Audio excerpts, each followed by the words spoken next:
So can you tell us a little bit of how you got into rowing? Into rowing, right, yeah. I was in the pub in Llangrannog and Kevin Brown, who was owner of the ship till recently, he was going around asking if anybody was interested in starting the rowing club again, because the old rowing club lost their boat, the old wooden boat broke on the rocks, so he was looking to start up again, and I was keen to get out on the sea, so I said yes. I didn't expect I would get quite as addicted to it as I am. Yeah, that was about 8.5 years ago. Oh, excellent. Yeah. And how long have you been with Llangrannog for then? All that the whole time? Yeah, 8 years. Oh, wow.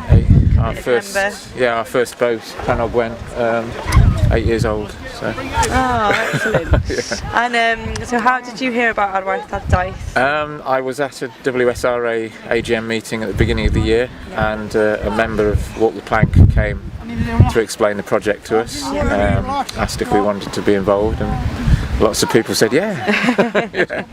Definitely amazing. Yeah. And what are you looking forward to? Just the spectacle, by the sound of it. Just the major spectacle and being part of it. Yeah. The fireworks and the party. Certainly. Yeah. And have you seen any of Walk the Plank? Yeah. I've seen a few things on YouTube, and they do look really spectacular. Yeah, really. they do make some really amazing visual extravaganzas, really. Incredible. And so how often do you guys train together? Well, we try to do twice a week on a Tuesday and Thursday. If the sea's not goable, we come and do this sort of thing up here. We do have difficulties in Llangrannog because of the surf. Yeah, of course. So we try and get out. And then Sundays, out of racing season, we do Sunday mornings.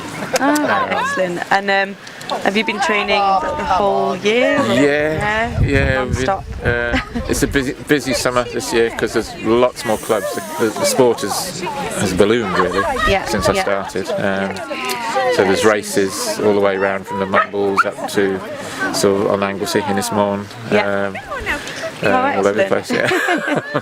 Oh, brilliant! Well, we're really looking forward to welcoming you down in Cardiff. It's going to be a very special event, and you're probably going to have about 10,000 people. Wow. Down there, and about 250 other sea rowers. Yeah, amazing. I know. So it'll be very exciting to see how it all comes together. I wish we were rowing all the way. It would have been lovely. Oh, it would have been. I know. Excellent. Well, it's lovely speaking to you. Okay, thank you. Lovely.